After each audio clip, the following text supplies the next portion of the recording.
This is Optimal Finance Daily, episode 585, What I Won't Teach My Daughter About Hard Work, by Jeniffer with CaitFlanders.com. And I'm Dan, your host and narrator, bringing you some of the best blogs on personal finance. I'm here each weekday doing just that. And if you have any topic requests, please come and share those ideas with us at oldpodcast.com. That is oldpodcast.com.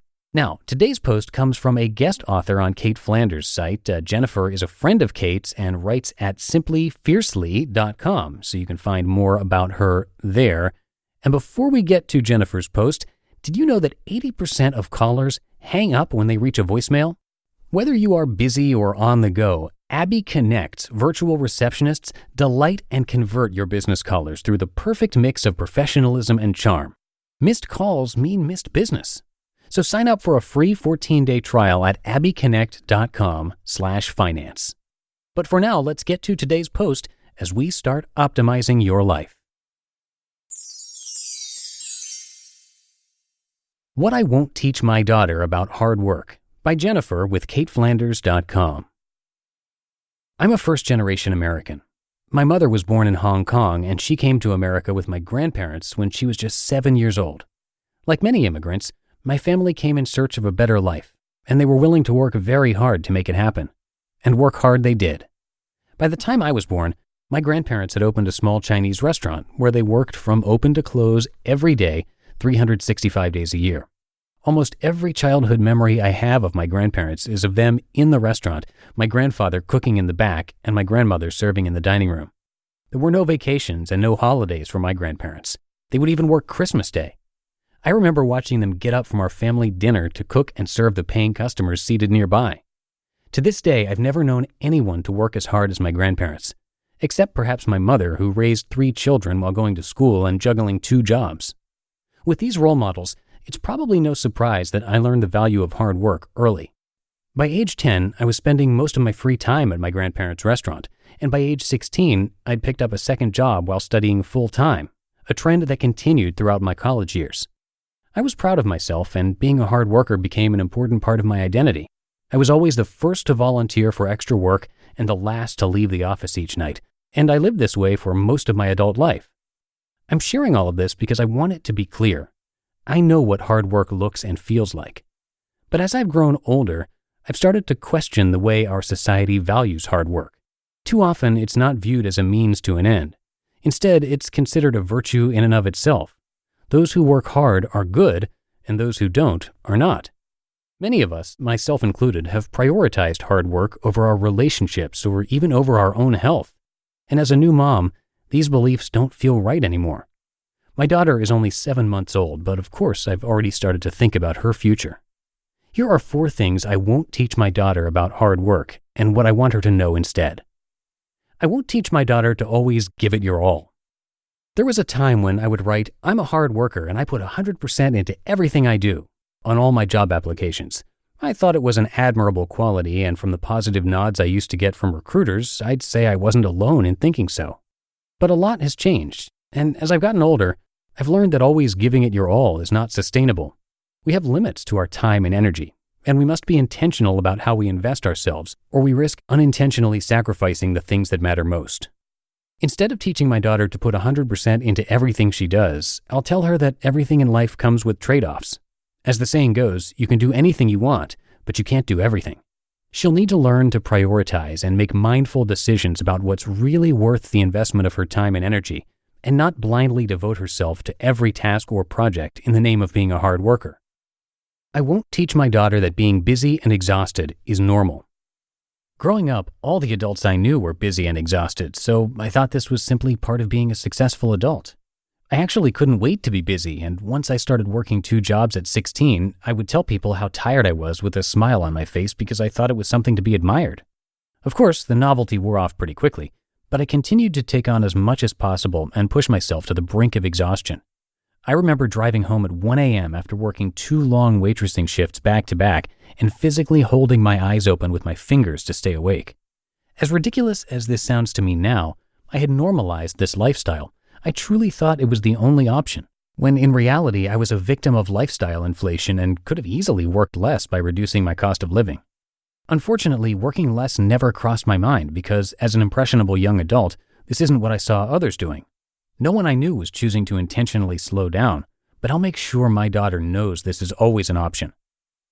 I won't teach my daughter to work hard, play hard. One of my biggest gripes with how our culture views hard work is the implied message that more is always better. The expression might be work hard, play hard, but let's face it, the underlying message might as well be work hard so you can afford to spend more. I'm not anti-spending, and if my daughter wants to own or do nice things, that's up to her. But I'm going to teach her to be a mindful consumer. I don't want her to be an emotional or reactionary spender as I once was, buying expensive shoes after a long day because I deserved it, or splurging on expensive holidays because I was desperate to escape my life. Instead, I'll tell her it's okay to prioritize rest and self-care when or even before she needs it. She doesn't need to push herself to her limits before she deserves a break.